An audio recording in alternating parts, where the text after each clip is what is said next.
What's up, everybody? Welcome back to another episode of the Savage Grind Podcast, where we're dropping content every Wednesday. Go follow me on YouTube, Savage Grind. You can find me on TikTok. You can find me on Instagram. You can find me on Facebook, Daniel Joseph, or Savage Grind. So let's get to it, guys. I want to really talk about a very important topic for my entrepreneurs and business people out there today. Man, just majoring in the majors and not the minors, right? It's very easy in business to get pulled in every which way and direction. We're going to have homeowners, customers, salespeople, office people, family sometimes. But here's the deal. When you're creating that plan, and which is what the most important thing, creation. When you're creating it, you're writing it down, the goals and the visions and the plan, the business outlook of what you want to do is very important.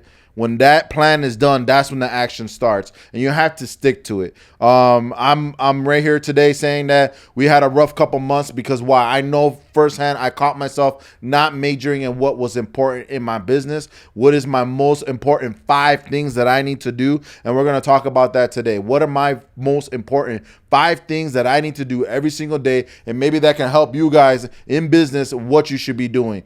Number 1 for me is getting in front of the people that have my money. You feel me? Right? Not on the phone, not through email, not through, sending them a kite, right?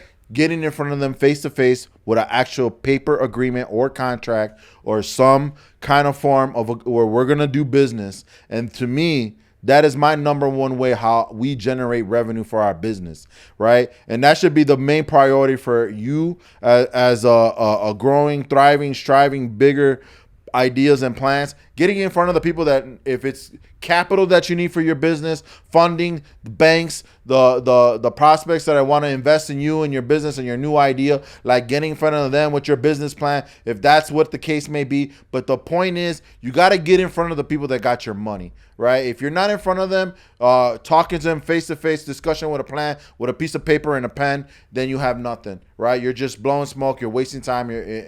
You're wasting your day, right? So that, to me, that is the number 1 thing for me as a person that I do in my business is that. The second thing that I knew that's very, very important for us is seeing who those people are, right? When I have someone zoned in and I'm there. But not only that, who's next in line, right? Knowing who your hit list is, who those customers are that are going to help you get to the next stage in your business, and making sure you're making those connections, right? If you're not planning it out, if it's not on the calendar, if it's not set in date and time, you have nothing.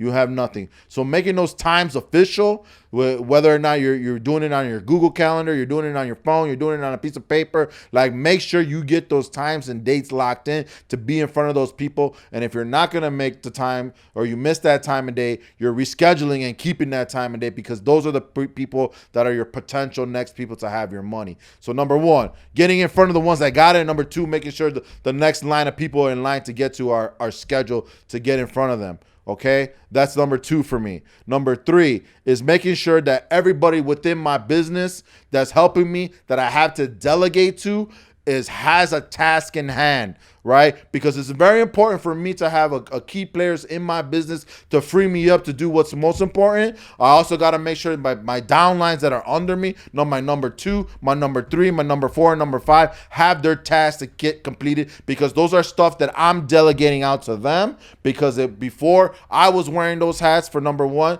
it could be AR, accounts receivables that are coming in. Now we have that delegated to a key person, and we want to make sure that they are having their tasks available, because if you cannot task them, you cannot measure them. Does that make sense? If I don't give them these 10 things to do, I cannot check at the end of the week that they did those 10 things. So it's super important in business to have your back end tight, right? And that's delegation, right? And follow up through delegation. If you're not following up, stuff is going to fall through the cracks. For me, number 3, giving my people, my key players, their task and following up to is super important for me.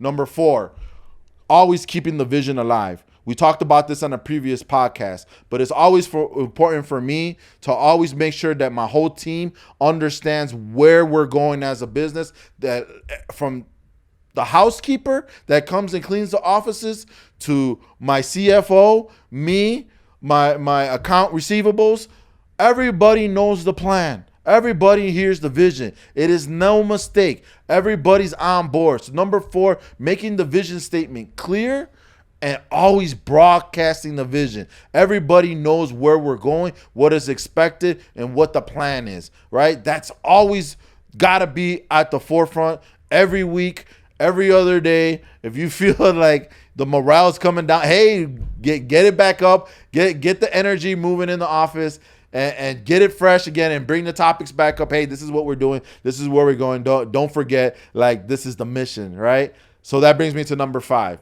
all right? Keeping new blood, new momentum, new incentives in place. I love doing competitions in my business. And number 5 for me is just bringing that new energy in there. And the way that you could do that for your business and keeping everybody honing in and getting is having competitions. I love doing competitions. I love doing the recruiting. I love bringing new people in, new competitions, stirring the pot. These type of things are always going to keep the veterans and the old people that may try to be complacent in your business, keeping them on their toes. Super important for me as a business owner to always keep people on the move, because if I'm moving on a momentum, I need everybody in my business on the same pace I am. When it's time to pick up the pace, everybody's got to pick up the pace. The real good way of doing that, bringing fresh blood, new faces, competitions into your business, and just incorporating some new found energy. Like, hey, this month we have a $5,000 pot for the winner that gets the most signups or the most upsells. We're going to do a vacation for the team, whatever that may look like for you in your office setting. But having something in place to keep people energized with new energy, new momentum, new ideas, keep them thinking and innovative to participate and chip in. And that's super important for the whole pot, right? So those are my top 5. Those are things that I feel that have been the most important for me in business to grow and strive. I did stray away from it 2 months, and I noticed it. I caught it. So now I'm coming back to it. I wish I would have with me. I have a Savage Grind planner, and on my planner, I have a calendar and I have a daily schedule. And if you're not keeping a daily schedule and a plan for yourself, you're messing up, right? Super important to schedule and make sure the 5 most important things are getting done in the beginning of your day, and you're knocking them out and getting them done and scheduling in that time. All your time should be accounted for, and it should be a very cognizant thing that you do, that you're aware of it, right? You have to be very specific about your time and what you're doing and getting those slots filled out every time. So what am I doing at 7 a.m.? What am I doing at 8 a.m.? What am I doing at 9 a.m.? What am I doing at 10 a.m.? What am I doing at 11? It's lunch. Go take a lunch, take a break. Get your mind off it. Get back to it at 1, 2, like fill in those slots. Be very mindful and purposeful of filling that out correctly for you, because this is what's going to help you stay on task, right? And doing what's most important in your business. I could tell you firsthand, when you falter from your schedule, you're going to fail. Trust me. Take it for someone that's been in business for 7 years. I've been a very low income earner to an 8-figure earner right now. And I can tell you right now, when I'm keeping a schedule and I'm keeping my time accounted for, guess what? Things are moving. People are moving. Money's coming in. We're creating wealth for people, and we're making this planet a better place. I hope this brings you some value. Go follow me on my podcast at YouTube that you're watching now. Subscribe. Hit that like button. You can also find me on TikTok at Savage Grind. You can also find me on Instagram, Savage Grind, and on Facebook, Daniel Joseph. Right? If you want to get yourself a planner, subscribe to my podcast today. Go drop in the comments. Give me your address. Guess what? I'll send you one. Right? I believe in it that much that it can help you and make a difference in your business. I want to share this value with you. If you want to get a free Savage Grind plan, hit me up. Let me know. And don't forget, From Average to Savage book is on Amazon right now. We got a deal going on. Go look it up right now. You can get it right now for $3. All right? Check it out. And like how I always tell people, don't be average today. Go be savage, y'all. I love y'all. Deuces.